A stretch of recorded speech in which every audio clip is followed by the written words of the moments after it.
Gosh. Eddie, just I wanted to ask as well, what do you think of this Lonesome Eddie hashtag? It's all right. I listen, the fact that the entire week Oscar De La Hoya has been talking about me, it's great. Don't forget, my following is probably 80% English. So if Oscar De La Hoya can help my profile over here, it's fantastic. I just hope that, I hope he's going to be okay. I hope he can be happy. I mean, you know, you shouldn't really worry about me. Like, if you look at his timeline, all week he's been tweeting about me. I love it, because for people who don't know me, he's obviously, you know, probably 80% of my following's from the UK. So there's probably a lot of people going, who's this guy that Oscar De La Hoya keeps tweeting about? And if they follow me as well, it's fantastic. But he's clearly not happy. Like, you can't just sit there and be miserable and tweet someone that actually have no relevance in his life. I don't know him. We don't really talk. Like, I've never, like, I mean, the Ryan Garcia thing's got nothing to do with me. I mean, if I do with him either, right? Well, who knows? But you know, they said to, you know, I said to him, I just wanted to respond tonight because he flew in twice to New York to try and sign Belanga, and I just said, just tune in and watch him tonight. And he said, oh, you promised him Canelo, and I said, well, who you promised Ryan next? Judge Judy. You know what I mean? So at the end of the day, like, we can go backwards and forwards, but I don't want to, like, I'd rather just, I don't mind a little bit of banter, but I don't want it to affect him in there, you know? Oscar De La Hoya works for DAZN.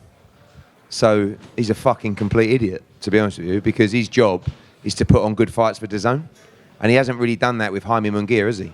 I mean, it's probably the worst managed career I've ever seen in the history of boxing, Jaime Munguia. His opponent list has been awful, other than Derevyanchenko recently, who I know he's your friend, but he's also a faded fighter. So what I'll do with Oscar De La Hoya is I'll speak to his bosses, and I'll come back to him. Oscar gotta, you know, he gotta shut his mouth, man. You know, this is the best in the business. People don't understand, like, Eddie came from the UK. From the UK, he came from another side of the fucking world and came to the US and took over. You know what I'm saying? And he's taking it over so rapidly. So, you know, De La Hoya is a crazy guy, man. He talks, one day he's your friend, the next day he wanna talk shit about you. You know what I'm saying? Obviously, you seen what happened with Canelo. Yeah, we was talking Canelo, but you seen what happened with Canelo. He signed a 3-fight deal with PBC. So, you know, he's on another network now. You know, so now it's like, all right, you know, what the fuck we gonna do? So we got guys like Munguia, guys like Golovkin, guys like John Ryder that we can make happen quickly. Yeah, man. Like, come on, I had to sit down with him right before, you know what I'm saying, I signed with Eddie. You know, he's a guy, he just Twitter finger, man. You know, he just want to just type with his ass off. So just chill, man. Relax. Where do you think this rivalry with you comes from? Honestly, I have no idea. Like, I think a lot of people feel like, I don't know whether they kind of don't understand why I get all these TV dates around the world. Like, I think they feel like the industry, and this isn't really Oscar, I'm going to go into other people, but they kind of feel like the industry owes them something. So when someone comes in and signs a big TV deal, they think that should have been them, but it wasn't. Do you know what I mean? So it's a rivalry between the DAZN family, in other words? I wasn't actually talking about Oscar then. Okay. I was talking more about other people. You know, I'll say, like, people like Leonard Ellerby, who doesn't have a TV deal, and Lou DiBella, who doesn't have a TV deal, they feel like they should have my dates.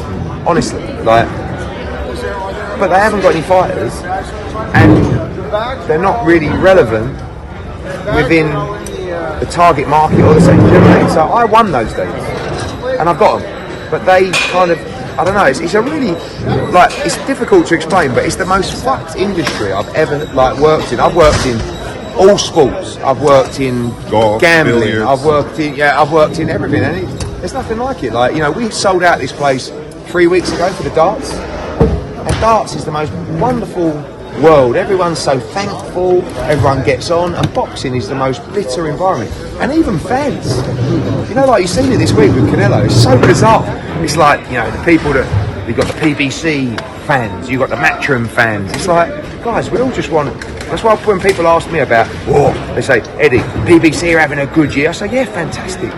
I can't wait for Spence Crawford. Speaking of that, Eddie, when it came to the Spence Crawford thing, right, there was a huge divide between, it seemed, fan bases and regions in America, namely the South than the East Coast, Eastern fan bases.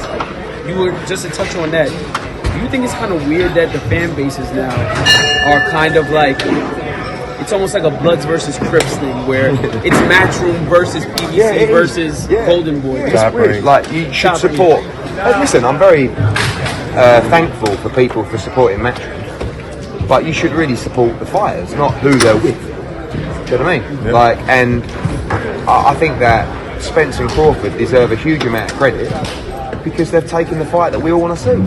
I don't care. Like, at no point do I look at that and go, damn, I can't believe PBC have got that fight. I look at it and go, what a great fight. I'm going to tune in. I mean, lucky enough, I'm in the UK. I won't have to pay $84.99. But I'll be watching the fight. Don't worry about that. So, and I think it's brilliant for the sport.